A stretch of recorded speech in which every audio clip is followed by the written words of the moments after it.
Well, hello everybody and welcome to Jeff's Baking Blog. Today I'm going to make 100% wholemeal rolls.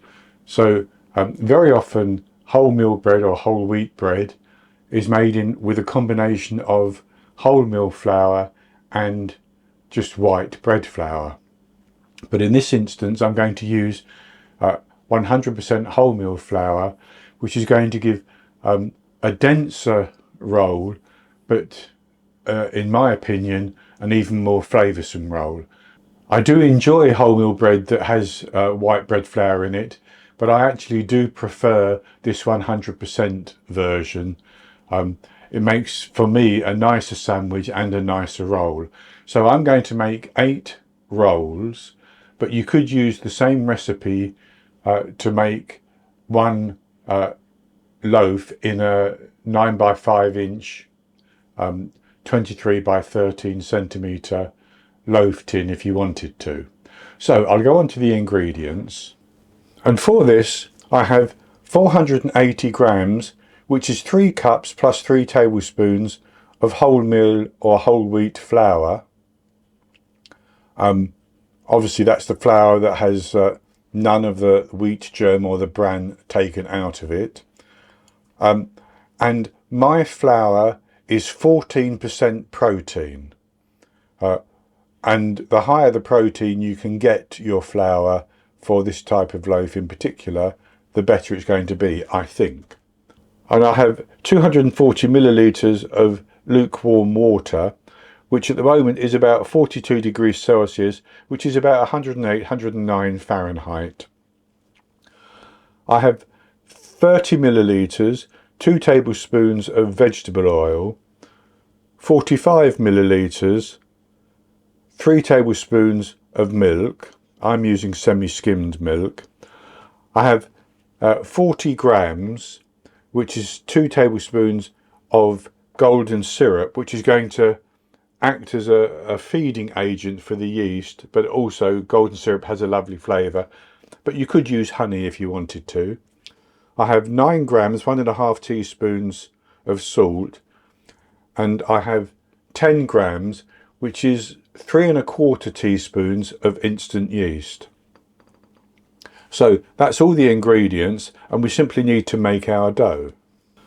And to make the dough, I'm going to put the water into the bowl of my stand mixer, along with the oil and the milk,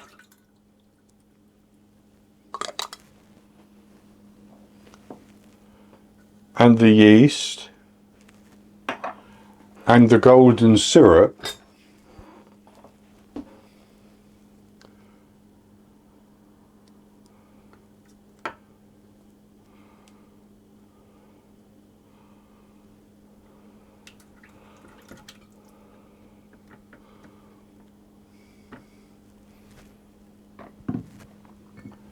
and I'll give that a quick mix around.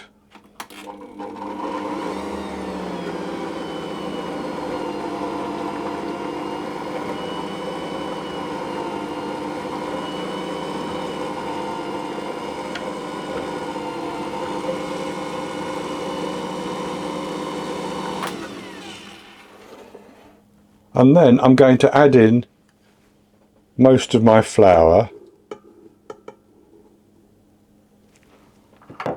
and put the salt in on top of that, and then the remaining flour,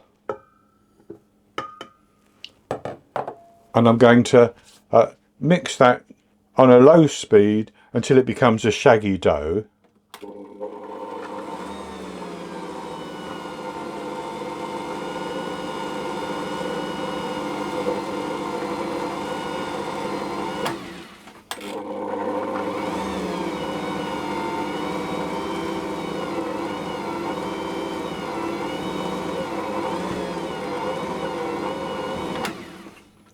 And that's come together as a shaggy dough quite quickly.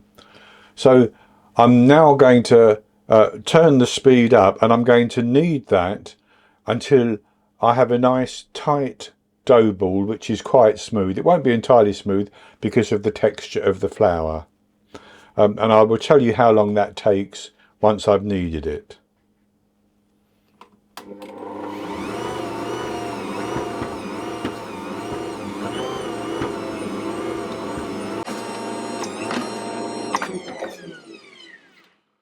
So I've kneaded my dough for about 6 minutes, and I can see that it's nice and smooth and it's nice and tight.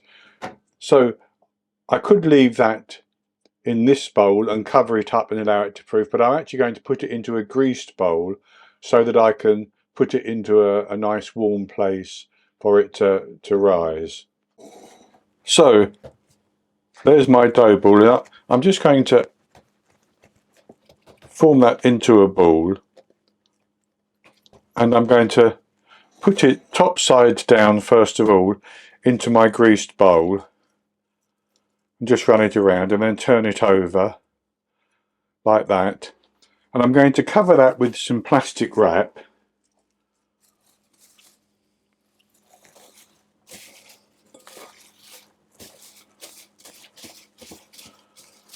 And I'm going to put that into a warm place for it to proof. And I'm going to leave it until it has doubled in size. And that might take a couple of hours. It may take even longer depending on the temperature in your kitchen. But once it has doubled in size, I'll come back.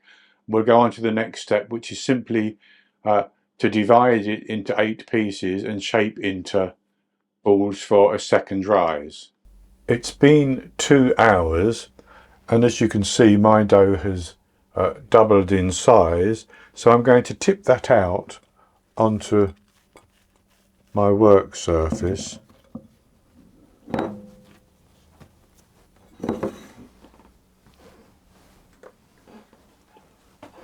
And I need to divide that into 8 equal pieces. So first of all, I'm just going to press it down to knock out the gas.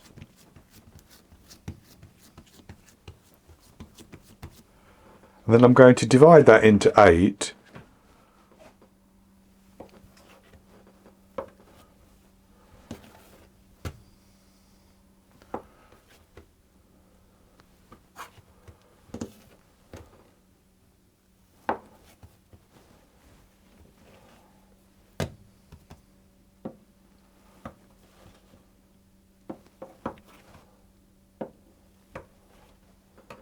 So I've divided mine by 8, and what I'm going to do is I'm going to take each piece and I'm going to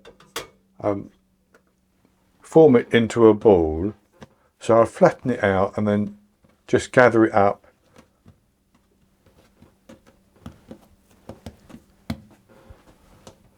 so I'll flatten it out and then pull it up onto itself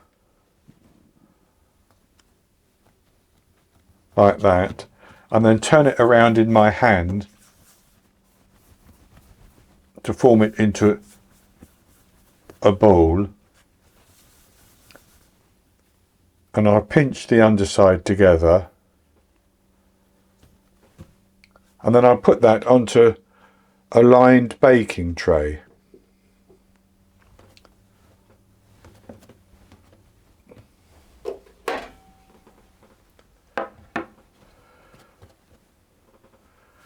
And do the same with the other 7. And with those on the baking tray like that, I'm going to cover those with plastic wrap. You could put them into a large plastic bag if you have one. And I'm going to cover them so that they're draft free, and I'm going to leave them to rise until they have just about doubled in size again. And that, because it's quite cool in here, may take another couple of hours. But as that time comes to an end, I will preheat my oven to 200 degrees Celsius, 180 degrees Celsius with a fan, 390 Fahrenheit, and they will be ready to bake, but I'll come back and show you them before I put them into the oven. So my oven is now preheated, and these have just about doubled in size, and it's taken about an hour and a half, I think. So I'm going to put those into the oven, and I'm going to bake them for between 20 and 25 minutes.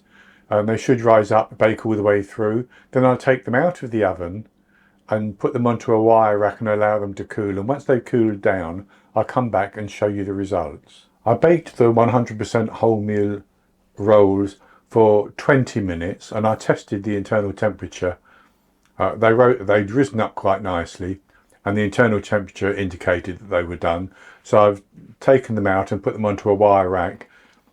I actually brushed a little bit of butter over the top just to keep the top crust nice and soft. So I'll show you what they look like. And I've cut one open even though it's still a little bit warm. But it has the nice dense texture that you would expect from a 100% wholemeal. But it's nice and soft, as you can see. So I'll have a taste of the one which, the top of that one, just as it is.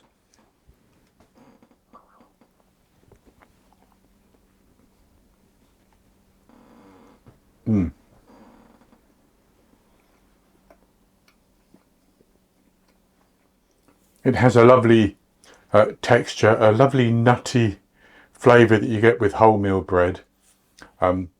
Very, very good indeed. This is going to be perfect to be filled for my lunch with some butter and some salad and ham perhaps. So it's a very easy recipe. It does take a little bit of time, but I think this is a nice variation on those soft and airy breads that you get sometimes. It's nice to have a nice hearty bread. So that's going to be it for this recipe. I hope you've enjoyed it, and if you have, please give me the thumbs up below and click to subscribe to my YouTube channel. In the top right hand corner of the screen there'll be an eye that you can click on, and that will take you to a link for the recipe, and I'll put a link below the video as well, and I'll be back with another recipe in the very near future. So until then, happy baking.